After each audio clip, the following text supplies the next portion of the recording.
So Many Lines That I've Crossed Unforgiven by Spidertism on AO3. Thursday evening, the night before tomorrow morning's deadline. A deadline for some ridiculous puff piece on Fisk's various construction projects. A puff piece that MJ nearly refused to write because, after all, she knows about everything Fisk has done over the years. Hell, she didn't even know how many times she had to patch up Peter's injuries after each brutal beating he'd taken from the man. The thought of Peter snapped her out of her brief daze. Glancing back up at the TV, she saw a familiar red and blue blur continuing to dance around the screen as a new news camera operator struggled to keep up with the fight unfolding in Times Square. The fight seemed to follow the typical Spidey vs. Big Villain formula, with Scorpion filling the role for the night. Apparently, he'd managed to escape from Rikers, though how he managed to snag his armor on the way out was beyond MJ. If all went well, maybe this could finally qualify him for a spot in the raft. Regardless, both sides had gotten a few good hits in so far, and MJ could tell Spider-Man was waiting for the right moment to finally take him down. "Aw, Scorps, you know I love you, but I know it's getting past your bedtime, so why don't we wrap things up?" Spider-Man quipped, briefly landing on a street lamp to catch his breath. Scorpion simply growled, launching himself at Spider-Man with a new ferocity.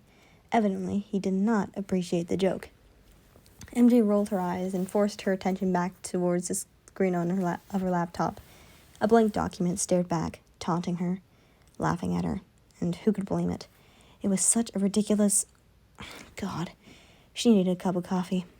Grumbling, she climbed over the mountain of blankets and pillows covering the couch and made her way to the kitchen.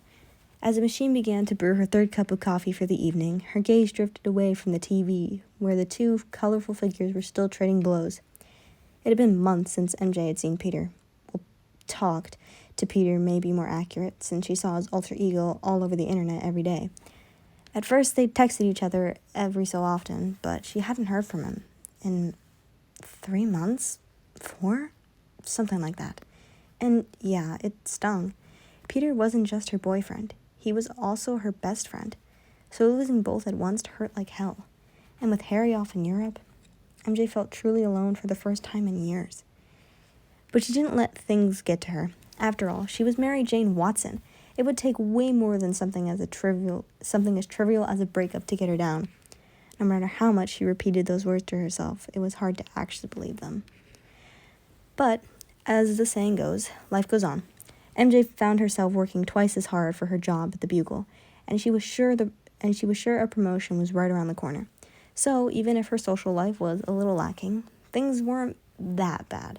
She was okay, and that was all that mattered, right? Right? The loud beep of the coffee machine brought her back to reality. Careful not to let the steaming mug spill, she settled back onto the couch, glancing at the TV once more. To her surprise, the fight had apparently ended while she was in the kitchen.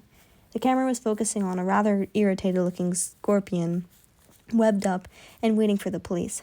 MJ had made a soft sound, not paying it any mind, turned the TV off, finally, to focus on her article. 30 minutes had passed, and by some miracle, MJ had finally written the introduction of her article. Humming softly to herself, she skimmed through the various notes she'd made while interviewing Fisk employees, occasionally scoffing at quotes that portrayed him as some kind of perfect angel. Right as MJ started to type the body of her article, her ears picked up the light tapping noise coming from the window. At first, she wanted to ignore it because it was nearly midnight, and honestly, MJ just wanted to go to bed. But the tapping grew louder and more erratic with each passing moment, becoming too loud to ignore. No amount of coffee could have prepared her for the sight that greeted her as she opened the window. 2 half-closed white lenses stared back at her, and for a moment, all she could do was gape at the mask known by all New Yorkers belonging to the friendly neighborhood Spider-Man. He coughed weakly and gave her an awkward little wave, wincing at the motion. This drew MJ's attention to multiple dark red stains on the top of his suit, and she gasped. "Peter, what the hell happened?" MJ asked, pulling him into the apartment and dragging him to the bathroom. He sat down on the edge of the bathtub, keeping his hands pressed to the largest wound on his shoulder. "I ran into Scorpion," was all he could manage. MJ scoffed and pulled off his mask, immediately noticing the dark circles under his eyes. "I saw. Also, I see 2 bullet wounds, so unless Scorpion decided to switch things up a bit, there's more to the story," she responded, shooting him an unimpressed look as she quickly turned to wash her hands and grabbed her first aid kit. It looked like Nurse MJ would be coming out of retirement. "Yeah, well, I got away from him with just one tail stabbing, but when he stabbed you with his tail?" MJ cut him off, turning back to face him. "Are you okay? Did he poison you? Are you..." Peter looked alarmed at her rapid fire of questions, shaking his head wildly. MJ, no, he didn't have most of his usual tricks. I guess Rikers was smart enough to not store supervillain-related stuff where anyone could find it. It was, just the tail." "Oh, thank God," MJ sighed, turning back to the cabinet and continuing to gather supplies.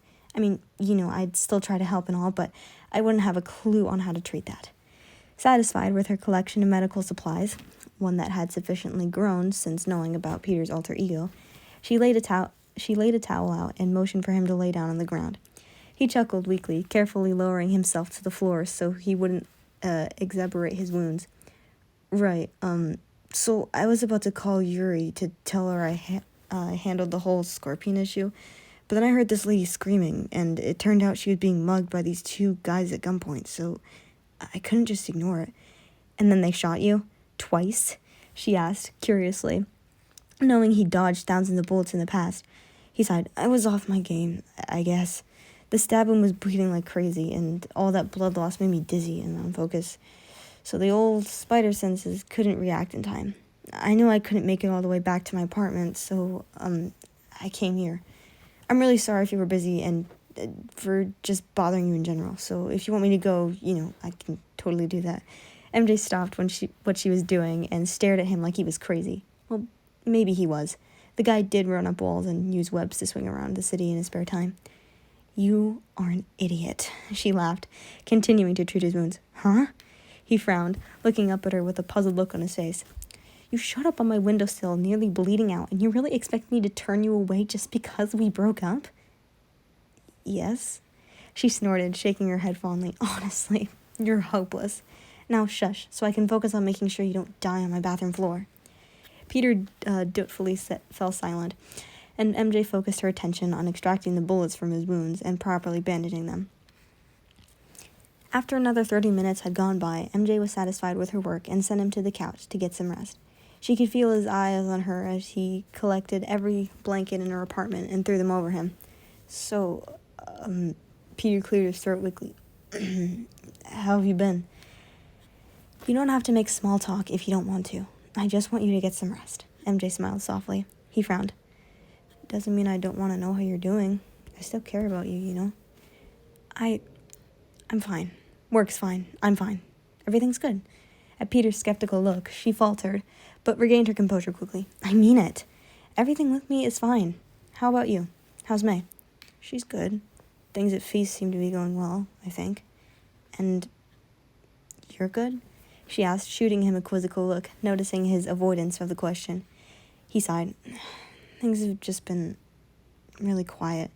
I mean, with Harry leaving for Europe and with us, Just because we broke up doesn't mean we stopped talking completely. My number hasn't changed," MJ said, gently sitting next to him on the couch.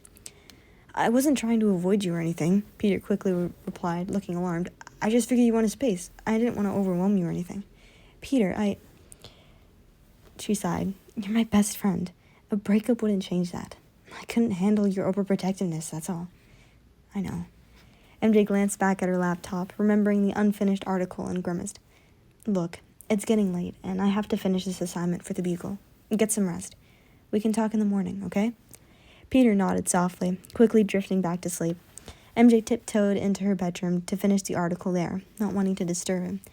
It wasn't until about 2 a.m. until she was finally satisfied with it, passing out as soon as she sent it to editorial. The rising sun was peeking through her curtains as she trudged out of her room into the living room, greeted by an empty couch. MJ sighed, retrieving her phone from between the cushions, only to notice a new notification from Peter. "Sorry," Yuri called. "Said it was an emergency. Dinner at Mick's later to have a talk?" MJ smiled. Apparently, they were talking again.